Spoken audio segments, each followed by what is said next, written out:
Hello everyone, welcome to this video by 𝐷𝐴𝑇𝐴. We continue our discussion of Python full course, and in this lecture we are going to talk about for loops.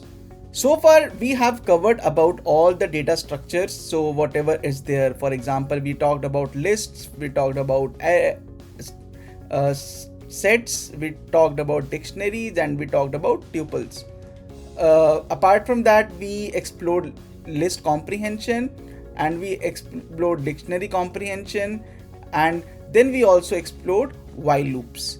So we are actually building on our concepts before we actually face the DSA problems, because DSA problems, once we start getting there, they are technically functions followed by the knowledge of loops and followed by the knowledge of data structures. So we have covered data structures. Today we will complete the loops, and then after this we complete functions. And once we complete all these three parts, we will be ready to take the battle on the DSA problems. So let's continue. So now let's talk about loops. So I think in previous video I discussed about what is loop, why loop is required. So but I discussed it from a while loop perspective.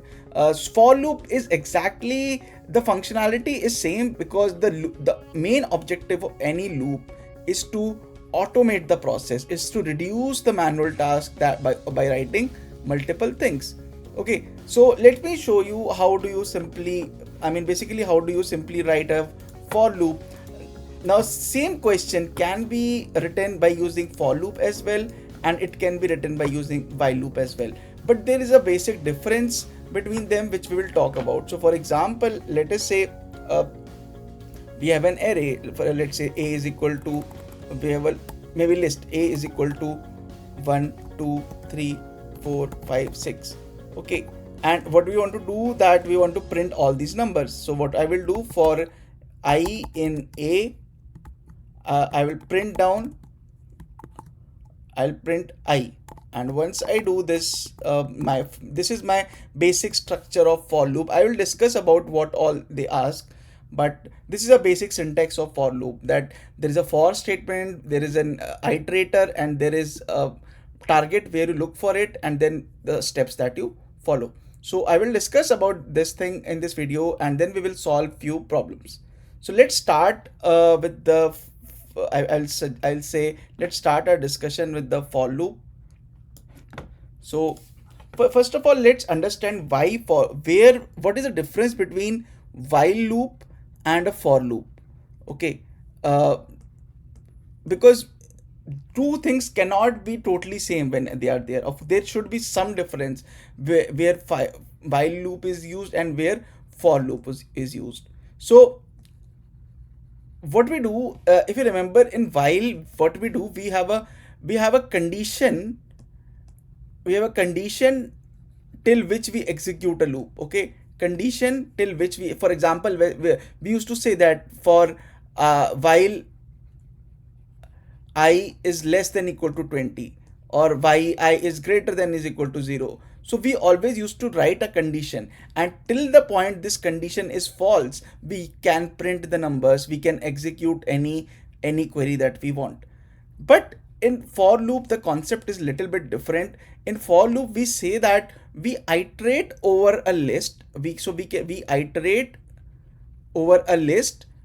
We can go over a list, we can go over tuple, we can go over a set, or any such data structure. There are other data structure as well. So what we do, that let's say for example a list has elements, a list has element 1 2 3 4 5 6. Okay, so let us say a list has element. Now for every element inside this, you want to perform some activity. So for example, let's say someone ask you that, okay, create a new list that is the square of elements inside this. So what you will do, first you will go to the element this.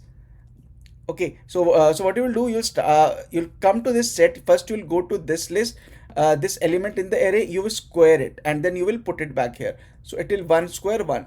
Then once this is done, so once the first activity is done, then you will go to the second thing. So now 2 square becomes 4, now 3 square becomes 9, and similarly you will complete this array.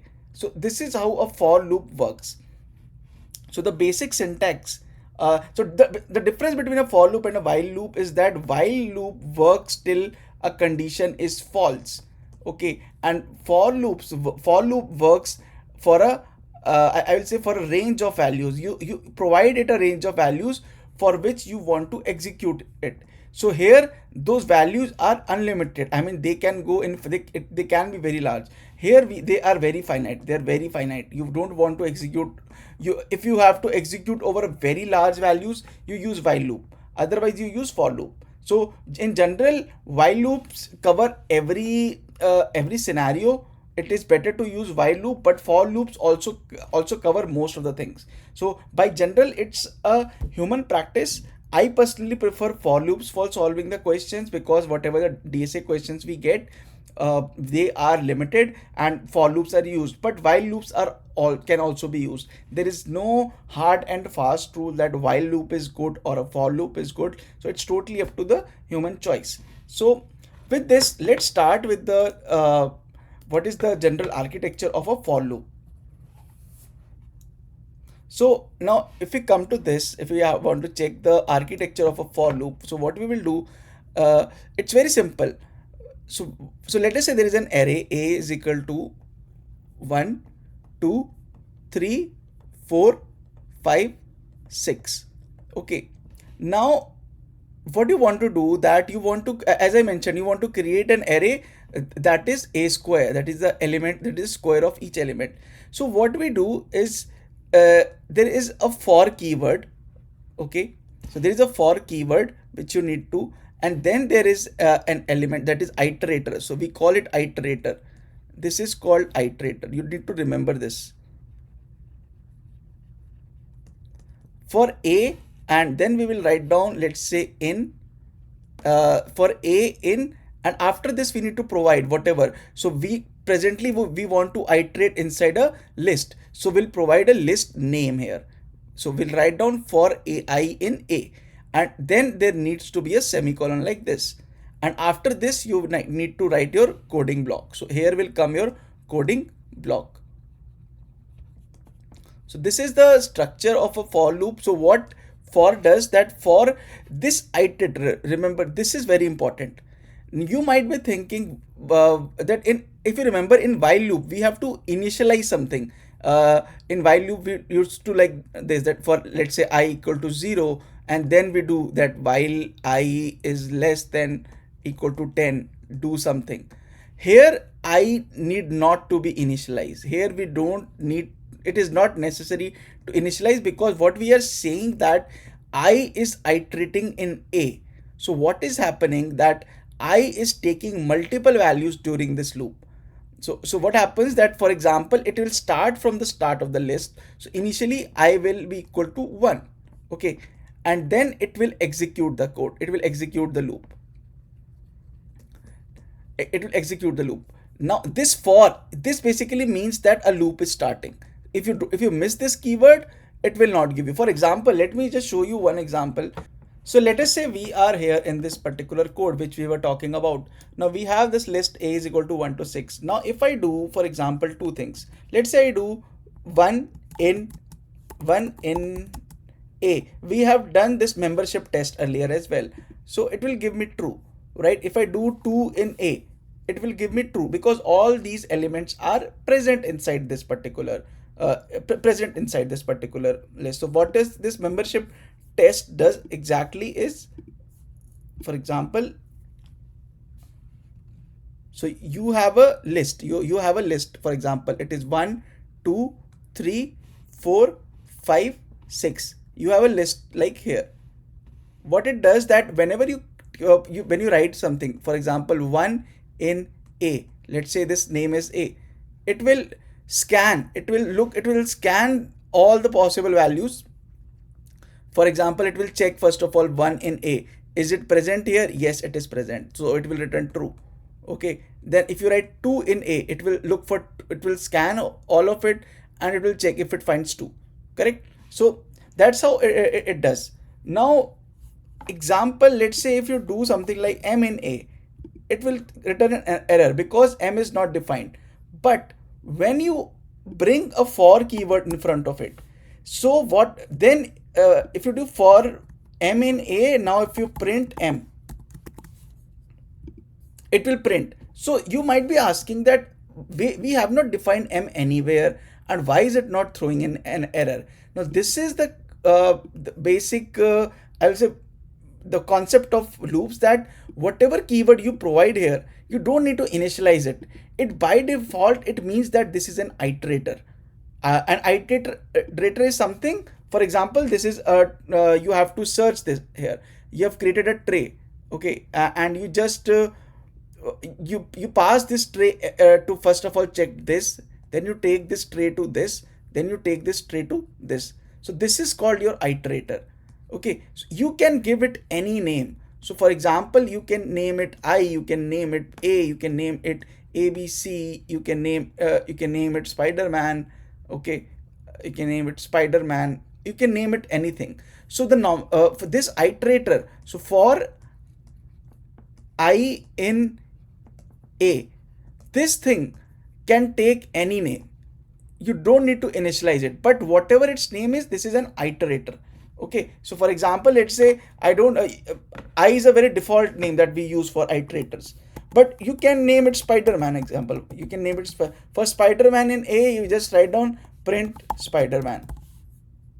Okay, it will still print the numbers. So what is happening? It is creating, by default, it is creating a bucket name that is Spider-Man. So what will happen?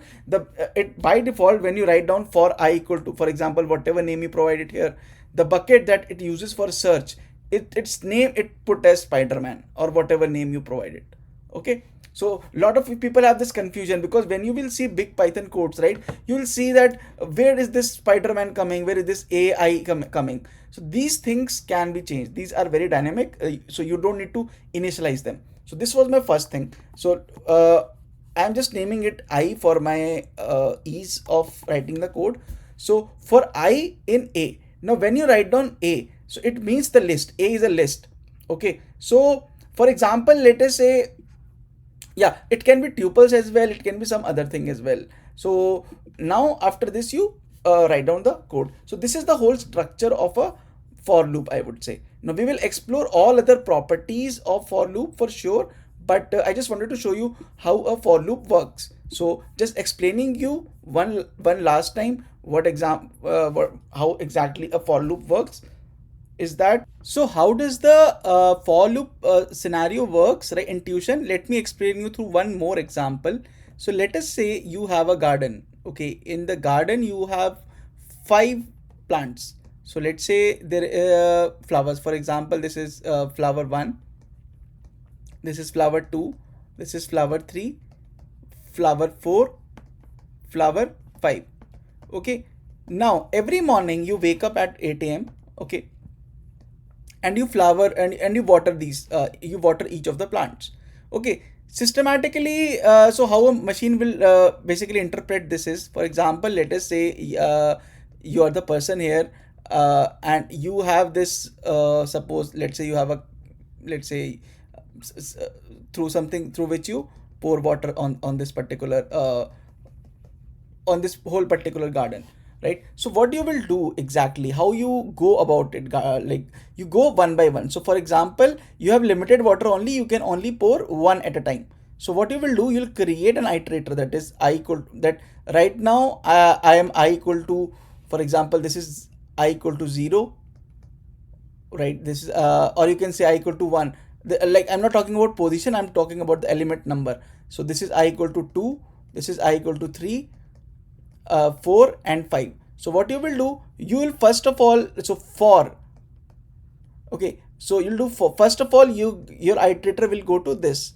So for I, and I is I in garden, okay, because your list name is garden, and you will just like you do, let's say for example, water. And here another thing is that you don't need to do, for example, in while loop we used to do I equal to I plus 1.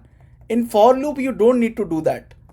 You just need to mention the activity, the basically step that you are going to do, because I is itself iterating for I in garden. So what will happen? I will take I equal to 1.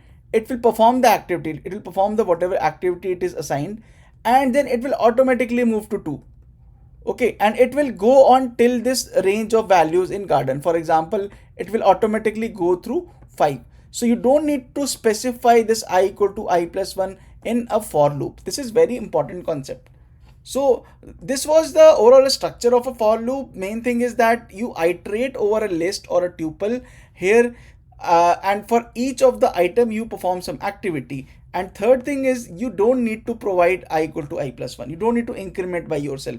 It happens by default, because it is for I in. By default it is iterating in this all. First it will go to this, then to this, then to this, then to this, then to this.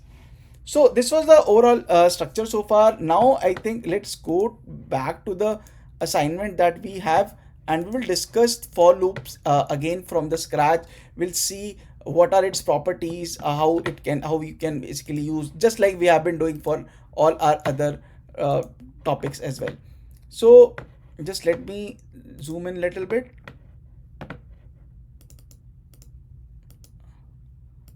Okay. So now we see that a for loop in Python is used to iterate over a sequence, right? So it is used to iterate over a sequence, as I spoke, such as list, tuple, dictionary, set, or a string. It can be anything. With the loop, we can execute a set of statements once for each. So every time we can execute once. For every time we execute one statement once. That's what it is. So what is the basic syntax? We just saw for element in a sequence. Now sequence can be a list, tuple, what we discussed. And after that you need to write the code. So let's see a basic iteration that we just did. Let's say we had a list of numbers 1, 2, 3, 4, 5, and we just did for num in numbers print num, and this particular code we just wrote. So I'm not explaining it again. And as I mentioned, you can change it. You can change it you can call it numbers, you can call it anything. It's totally up to you. So if you see, you got this number.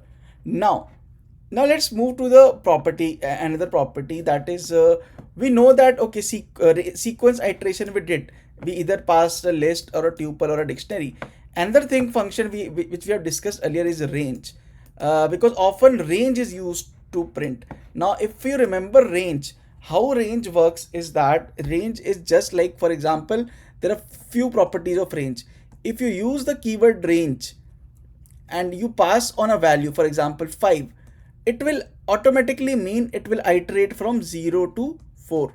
That's how things work in Python. So let's say you write down for I in range 5. Let's say you write something like this. So what it will mean that I will by default, first of all, I will take 0, then I will take equal to 1, then I will take equal to 2, I will take equal to 3, and I will take is equal to 4. So it is not going to take 5. So it will take n minus from 0 to n. So this is the first property. And let us say you do something like this for I in range. Let's say you do like this, range.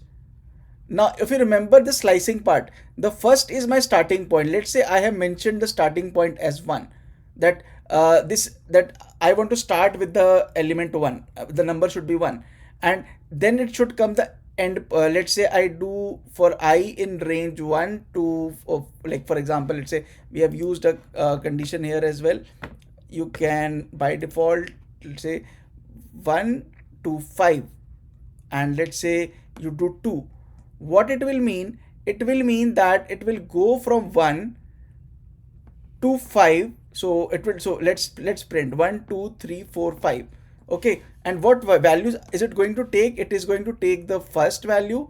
Okay, then it is going to skip by 2 and it will move to 3. So it will take I equal to 3, and then again it will skip and it will go to 5, and it will become I equal to 5.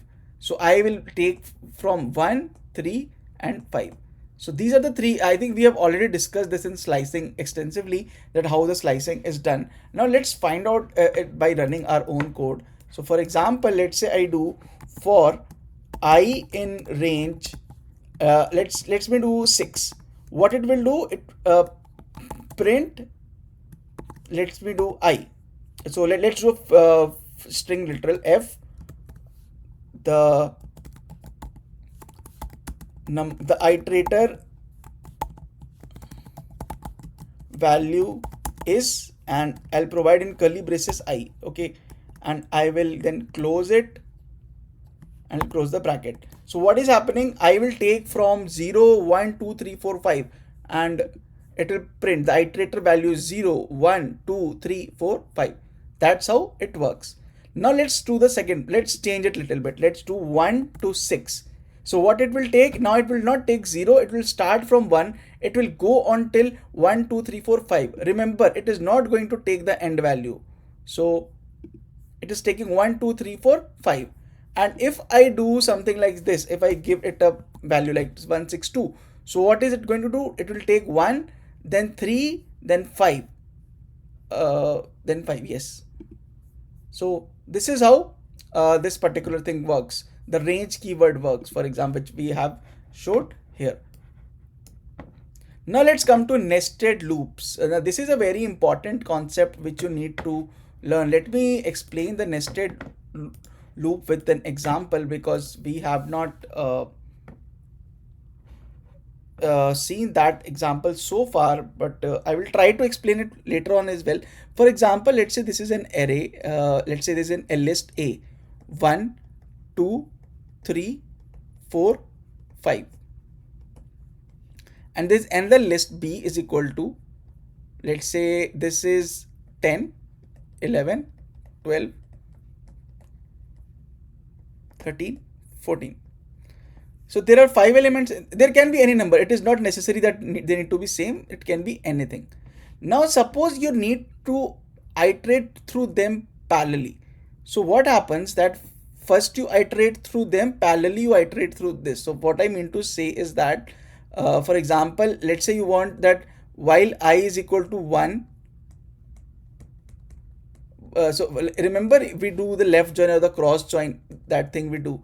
For I equal to 1, you want to print first of all 10, then it will take 11, then it will take 12, then it will take 13, it will take 14. So this is called when you basically join these two, or you do a cross product. Okay, then I will take equal to 2,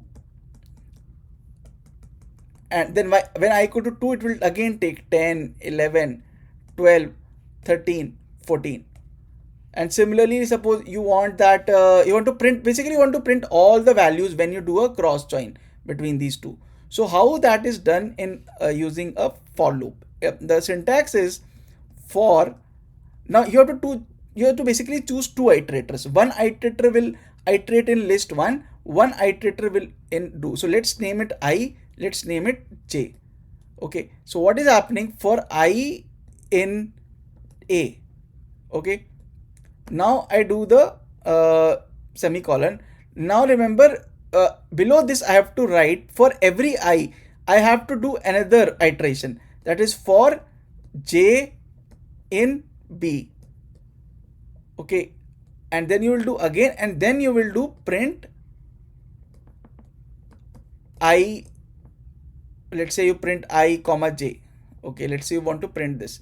So what is happening till Y? So first of all, when loop starts, so loop starts with I, because this loop is loop 1. This is loop 1. This is the major outer loop, I will say. This is the outer loop, and this is the inner loop. Inner loop. So what is happening? First of all, I will take value equal to 1, because my I starts from 1. So I is till I is 1. This whole loop will execute. Okay. Now till I is equal to 1, what will happen? What are we are printing? Basically, we are printing value of I. Now J is keep on varying. J will vary first of all 10, then it will vary 11, 12, 13, 14. So when I is equal to 1, J will be equal to 10. Then again I is equal to 1, J will be equal to 11. And similarly, it will keep on printing till this loop is completed. Till I is equal to 5 and J is equal to, till I equal to 1 and J is equal to 14. Once this is completed, it will come out of this loop, and again it will start. Now I will move from 1 to 2. Now I will become 2. then again the process will start, and that's how things will start printing. So this is how you write a nested loop. So what you have written, for I in range 3 and for j in range 2, you are printing all the elements. So while I is equal to 0, by range 2 means it will take value from 0 and 1. So while I is 0, so let me so while I is 0, it is taking 0 and 1. When I is equal to 1, j is taking 0 and 1, and similarly it's going on. We will be using this very extensively, nested loops, in our future classes.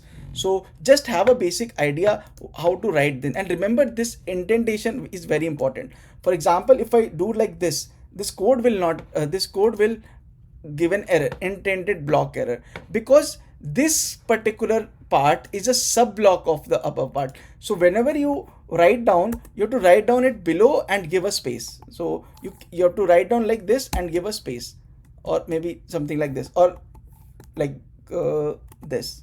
So we will talk about indentation also in later classes, but this is how in Python indentation works a lot, so we need to check that as well.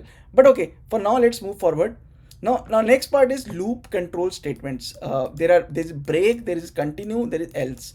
So it's a very basic thing. What break does is break terminates loop. Let's try to understand this particular code. That what is break doing? It terminates. So where doesn't matter whatever is the condition. If it acquires break, it will automatically close the loop and it will come out of it. Continue means skips the current iteration. For example, let us say I is equal to 2, and if you are continuing, it means it will not execute I equal to 2, but it will execute I equal to 3. So it will leave that particular current iteration and moves to the next. And else executes when the loop completes. So basically when everything is done, this is like if else ladder. So how if else is used. So for example, let's say what we have written, if you see the code, for I in range 5. So at the start, what is happening? I is varying from 0 to 4. So in this particular code, I will take value from 0, 1, 2, 3, 4. Okay, so I will be taking this value. Now let's understand the code. For I, now if I is equal, so what will happen? First, it will go for I equal to 0. The loop will start with I equal to 0. Let's see what is happening with I equal to 0. So this condition is only for I equal to 3. This is for 2, means this part is not done, and we are just printing. So that's why 0 will be printed. Similarly, so when I is equal to 0, it will simply print it. When I is equal to 1, it will print it because there is no other condition. But when I becomes 2, what happens? Let's look at the code. So when I becomes 2, it says that okay, it will not. This does not satisfy. If I is equal to 2 means continue, means leave the leave the loop. Okay, so it will just come out of the loop, and now it will go to I equal to 3. Now when it moves, so basically what happened with I equal to 2, because we were using continue, it will pass the value of I equal to 2. Now I equal to 3. Let's check what is I equal to 3. If I check I equal to 3, it is break. Break means close the code, close the loop, everything finishes, it comes out.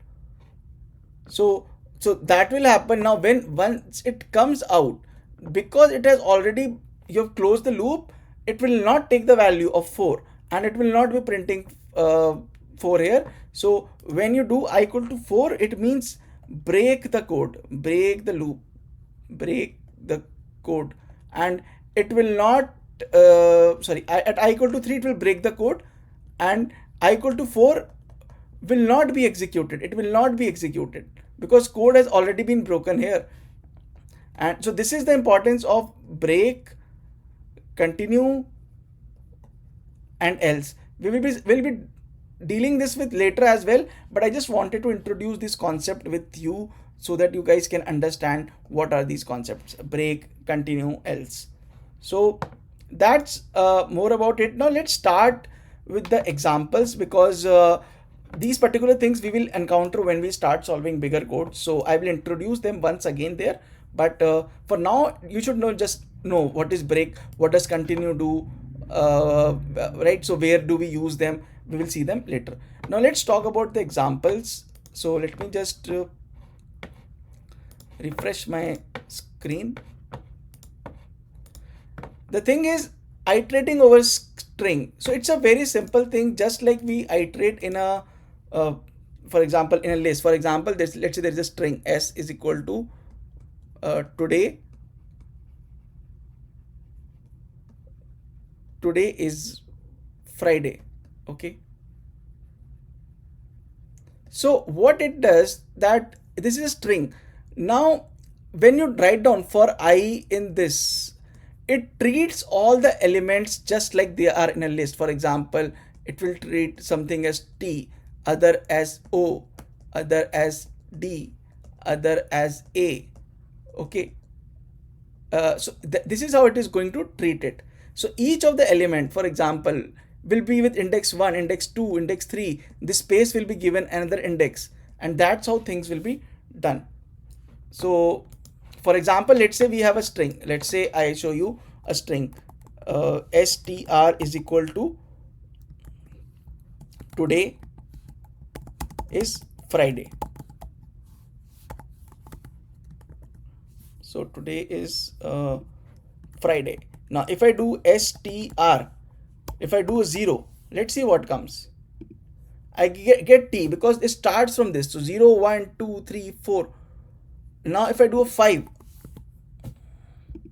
I get a blank, right? Because this is the blank. So this is how the slicing is done in strings. It is just like in lists or a tuple, the slicing that you do. Now coming to the question that if you can iterate inside of this.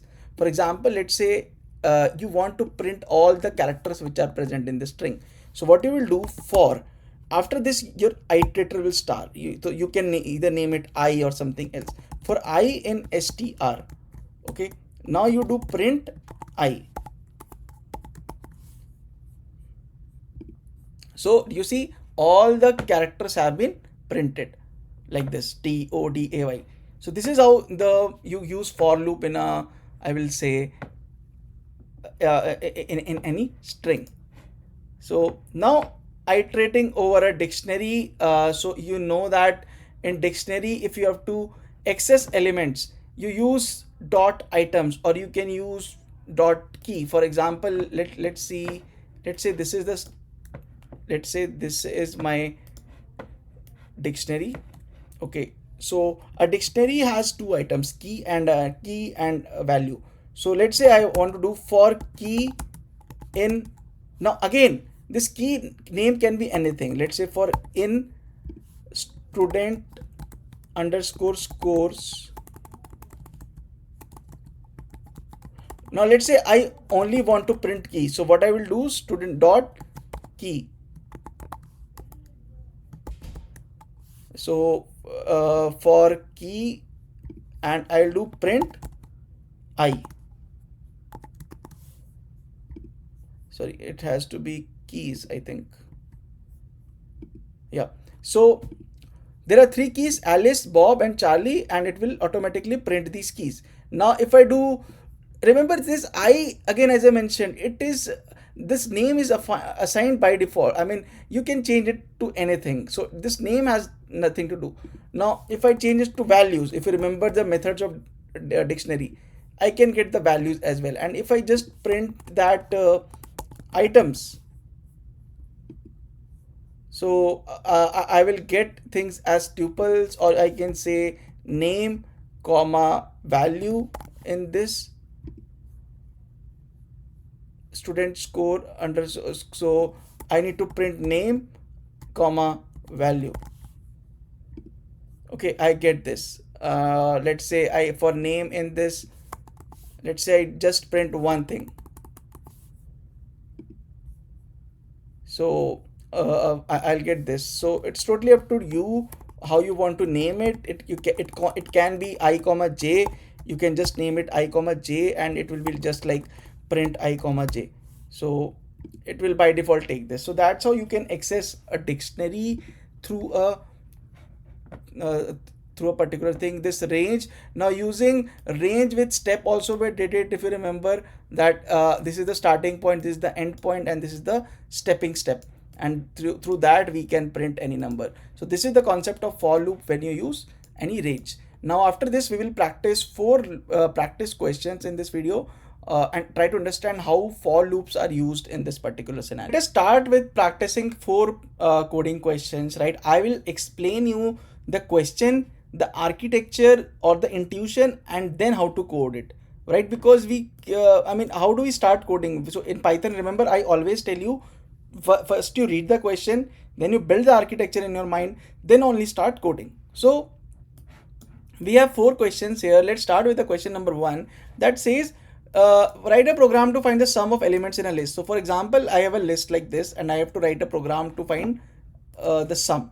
So let's try to build the architecture first of all, then we will come to the particular question. So let us say we have some elements. So let's say we have a list of elements. A is equal to, we have 10, we have 20, we have 30, we have 40, we have 50. We want to sum them. Okay, now for example, how do you do sum in real life? For example, let's say there are 5 numbers scattered here and there, 20, 30, 40 and 50. Let's say they are scattered here there. So what you will do, you will create, let us say we create a funnel. Okay, we create a funnel. This is its input. This is its input, the input of the funnel, and let's say whatever number it takes, here it provides its sum. Okay, here it provides its sum. So let's say this is a funnel. What happens that whatever number you see and it constantly update the sum value which is present in this. So let us say initially the funnel is empty. Okay, you take this, you have this machine with you. Wherever you take it, you just scoop the numbers, and it gives you the sum of them. So what happens that initially by default this is set to be 0 because the funnel is empty right now. Now let us say you scoop all these numbers. So you scoop 10, 20, 30, 40, 50. Let's say you scoop all these numbers. Now what will happen that number 1, any number can go in any order. For example, let's say number 30 goes first, or then sum will be updated, then this will go, sum will be updated, then this will go, sum will be updated, then this will go, sum will be updated, and similarly like this. So what will happen that your sum is initially 0. Okay, now for example, when you have the first element, so when you have the first element, let's say it comes to be 10. So your sum becomes 10. Okay, now after second step, at the second, now your sum becomes, now 20 comes. So 10 plus 20, your sum will become 30. Then third comes, your 30 plus 30, 60. Then similarly it will become 100 and it will become 150. So what is happening? You're starting with the value sum equal to 0, and then you keep on adding values to it. Okay, keeping on adding values to it. So this is what exactly we will do, that we will initialize this funnel. For example, let's say this funnel's name is sum. We'll initialize it as 0. Okay, and what are the values that I will be entering in this particular? Those values are this from the list, this one, all these 5 values. So we will iterate over these values one by one. So we'll do for I in let's say A. So what will happen? It will take the value one by one. First of all, it will take 10. It will pass to this. After the sum is done, then it will take 20. It will pass to this. Then it will take 30. It will pass to this. Then 40. Then pass to this. And then 50. Then pass to this. And the sum will keep on. So first it will go 10. Then it will become 30. And so on. It will become 150. And this, when all elements are executed, this will be my final sum. So this is the architecture that we will try to build. So how will we do is that, first of all, we have to take a initializer. For example, we take the funnel which I was talking about, equal to 0. Now I have taken the funnel to be 0. Now I want to iterate in numbers. So let's say for num, or we can name it anything. For num in numbers. So what we're doing, now we have iterator. Now initially num will take 10, then num will take 20, then num will take 30, then 40, then 50. So what I have to do, my sum, I have to always is equal to sum, which is 0, plus num. Correct? So what is happening? Whatever its previous value was, that it is just adding the num to it, and that's it. And so for 10 it will create the sum, then sum will get updated to 0, and again things will happen. So let's see, I do print, let's say I do f, the value of sum, the value of sum is, let's say we name it sum, till so we put it as num. So we are saying that till a particular number is entered, this value of sum is this. So let's do this. So see what is happening. Till 10 is entered, the value it was 0. So now once 10 enters, it takes 10. Then till 20, its value becomes 30, and it will keep on adding. It will keep on adding, and the final sum will become.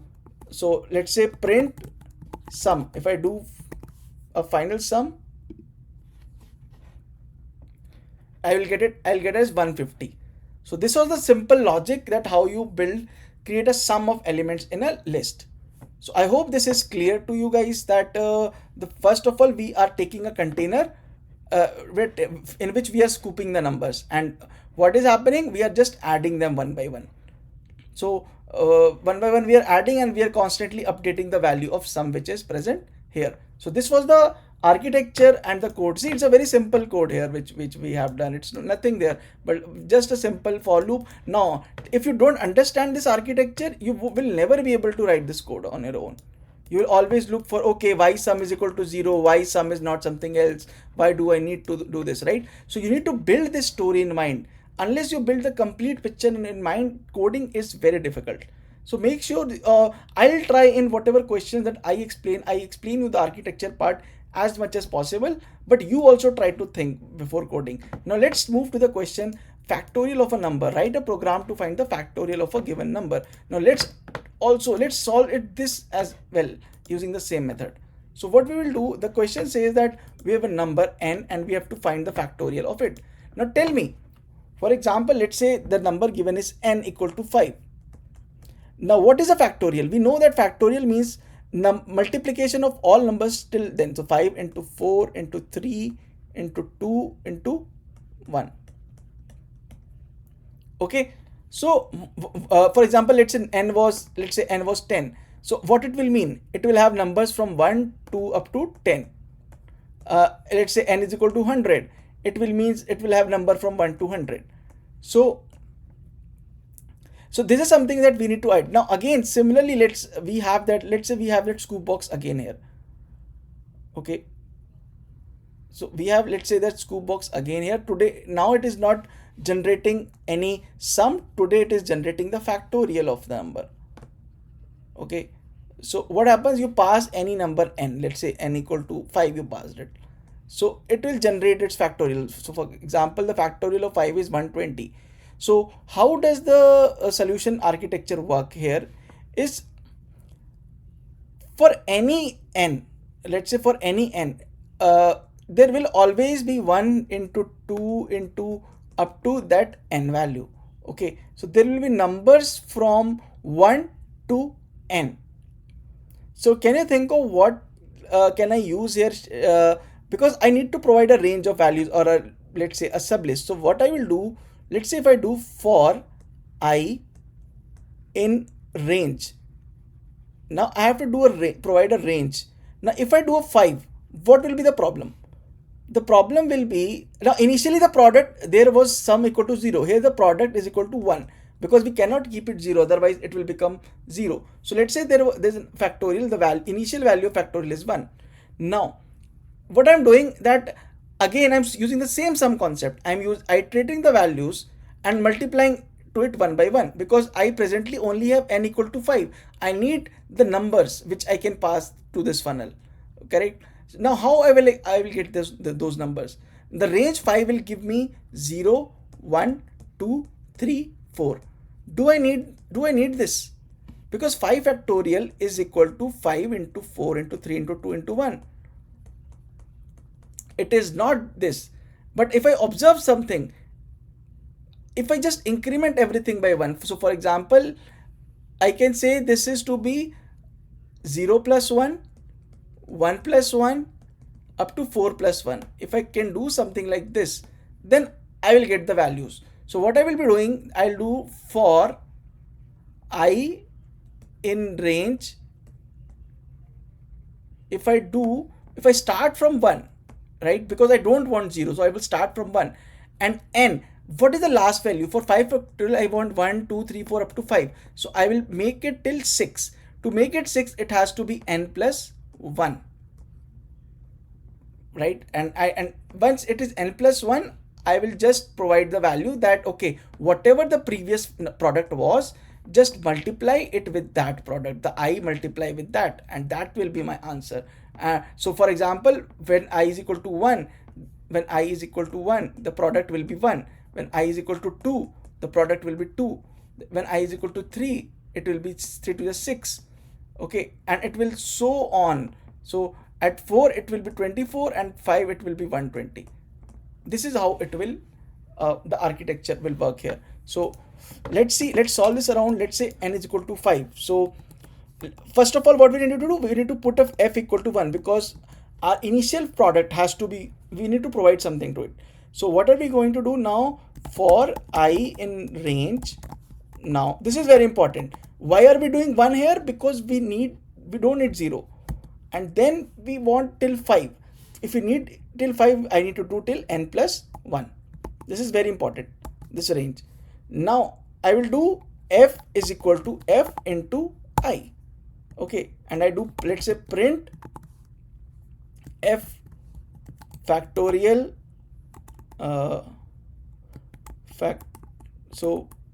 factorial till I is, let's say, f, and I finally print factorial. Let's say I print f. This part is optional. I'm just showing you to show how things are executing. So till 1 entered, factorial was 1. Till 2 entered, factorial was 2. Till 3, and it is getting multiplied one by one, and the final factorial value is 2. Now if you change any value, let's say you name it, let's say you take it 45. So it will keep on going, it will keep on printing the numbers like this, and you will get the factorial of 5. So this is how we build the logic. We took first of all, we took this funnel, we broke n into 5 numbers, that is 1, 2, and up to 5, and then we passed them, and then we multiplied one by one, and that's how this particular code is generated. So I hope this particular solution is clear to you guys. This sum and factorial, both are similar questions, just that in sum you just need to pass the list and the sum equal to 0. Here you need to provide a range, because your value cannot be 0, and you need to provide product as 1. So this is something that you need to keep in mind, and this comes with practice only. So please keep on practicing. Now we will move to the question number 3 and 4. So let us now understand the question number 3, that says counting vowels in a string. Write a program to count the number of vowels in a given string. So we know that vowels are A, E, I, O, U, and so we need to count basically how many vowels are, how many vowels are present in a particular string. Now if you see that vowels can appear in two methods. It can be either for example small a, like small characters, or it can be, for example, something, let's say, what if there was capital A. Capital A is also vowel. So vowels can be of multiple types. So we will have to define something like this. Vowels is equal to, so what it can be A, E, I, O, U, or it can be A, E, I, O, U. Okay, so this has to be our vowel data set. So what we need to do now, we need to check how many vowels are present. So for example, if I do a length of my string, let's say if I do a length of my string, so I have 34 characters inside this particular string. So how many of these are basically, I will say, so 35 characters I have. So how many of these are vowels that I need to find out? So it's a very interesting case. Now let's build the architecture first of all. So it's a very simple thing. What we have to do is we have a list. So we have a certain string that so let's just check the string. It is I am learning Python from DataSense. So for example, so we have this string that is I am learning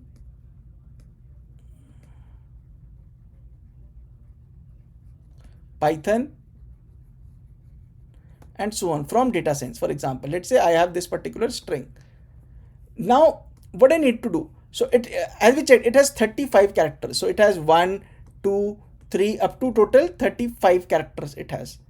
I want to check. So what I will do, I will go to each of the characters. So I will start my journey from the first character and I will check if that character is a vowel or not. So like for every I will say point, I have a decision point. Either it's a vowel or it's not a vowel. If it is a vowel, I will say that okay, my, let's say, my count where I'm keeping, okay, now my number of vowel becomes 1. Now again I'll move to 2. Is it a vowel or not? So yes or no. For example, let's take a small case. Let's say let's call it DATA, DataSense. For example, let's say this is the string. Okay, now what happens, I move first of all here. Is D a vowel? No, it is not a vowel. So what is, how many vowels do I have till now? 0. Now I move to A. Is it a vowel? Yes, it is a vowel. So how many vowels? Now it will increase by 1. Now I move to T. T is not a vowel, so my vowel remain 1. Is A a vowel? Yes, it is a vowel again. Then it becomes 2. Now I move to S. S is not a vowel, so it will remain 2. Now E is a vowel, it will become 3. N is not a vowel, S is not a vowel, so 3, 3, and E again is a vowel, so it will become 4. So I'm starting from 0 because initially if I see before entering this string I have 0 vowels because I have not even started talking. Now I go to each character one by one and I ask it, are you a vowel or not? If you are a vowel, I will increase myself by 1. If you are not a vowel, I will keep myself to be that. This is the whole architecture of this particular thing.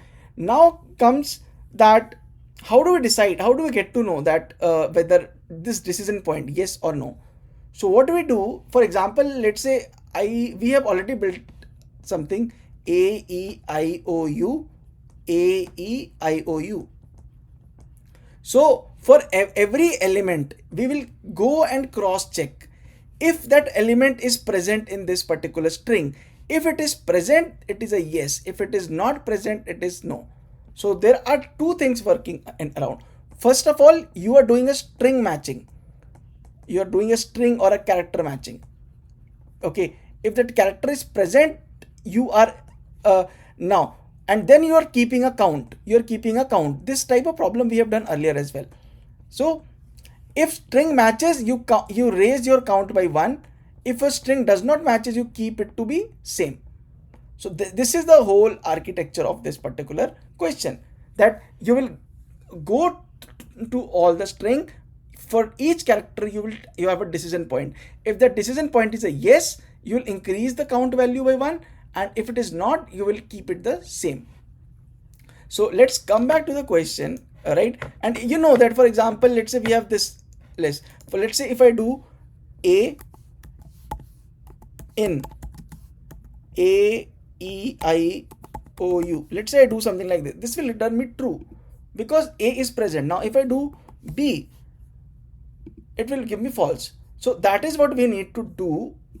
That first of all, what we need to keep a counter. So architecture says I need to keep a counter equal to 0 because right now my number of vowels is 0.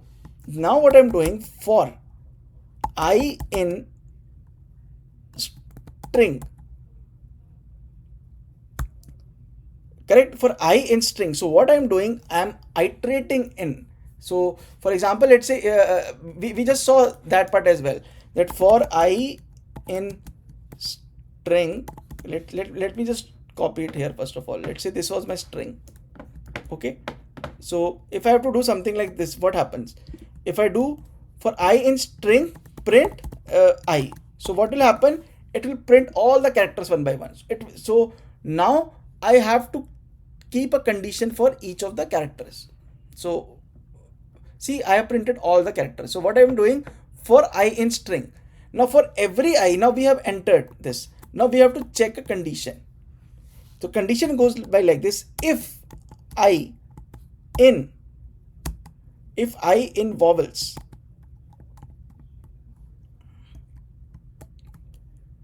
so if I is in vowels, we do count is equal to count plus 1. Otherwise we just leave it, we don't say it anything.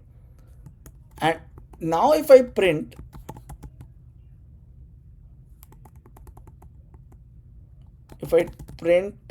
count,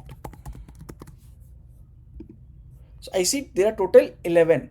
There are total 11 vowels in this particular present because I have named it like this. So this is what is happening. Now if I just try to do print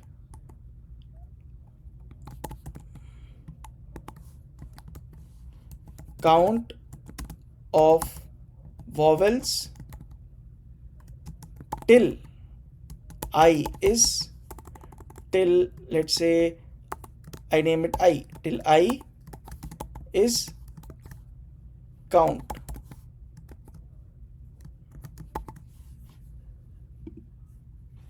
So see how this is incrementing. So I is a vowel, so it says 1. Now this is not a vowel, so it remains 1. A is not a vowel, so so A is a vowel, so it increments to 2. M is not a vowel, so it remains 2. And L is also a vowel, so it remains 2. Now when it encounters 3, it increases itself by 1. Similarly, when it encounters any vowel, it increases its value by 1. If you see, it encounters O is a vowel, so it increases from 6 to 7. But M is not a vowel, so now then it remains same. And that's how the total count of vowels till this point is 11. So that's how this is a very beautiful question, I will say. You need to understand there are multiple things working in parallel. First of all, you are doing a string matching, and then you are doing a count, keeping a count as well.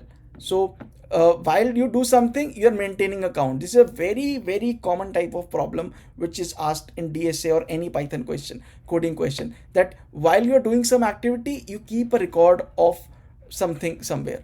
Okay, so please revisit this question, try this on this one. The coding is very simple, but building this architecture is very important. Again, I'm saying to decide what my code will actually do is very important. So we discussed 3 problems right till now, that how to basically build the architecture and how do you actually get the factorial or anything. So the important thing is building the architecture for any Python coding question. Now, and there's the 4th question where we have to reverse a list. It's a very simple application of the above thing as well. I want you guys to try this on your own. So remember, first of all, don't jump into the solution. First of all, build the architecture. As I always say, build solution in mind and then only start coding.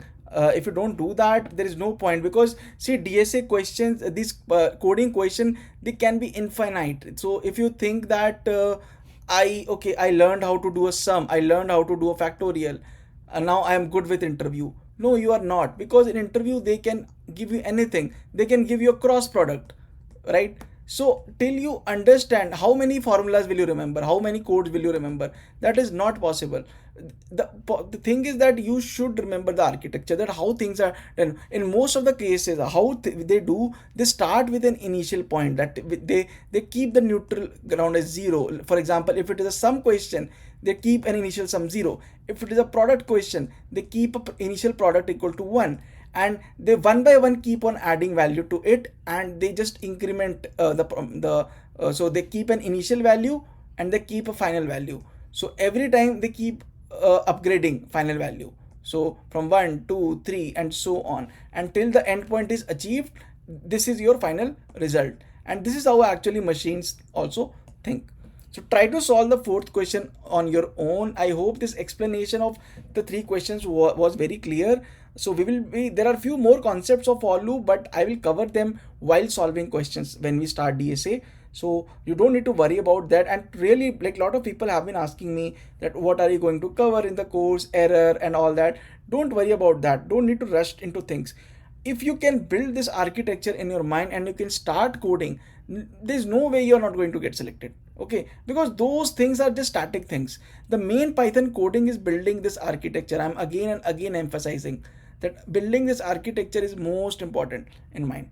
So read a lot of questions, see how you can build whatever. I know, for example, I explained three questions, you understood, but when you will solve the fourth question on your own, you might not be able to solve it.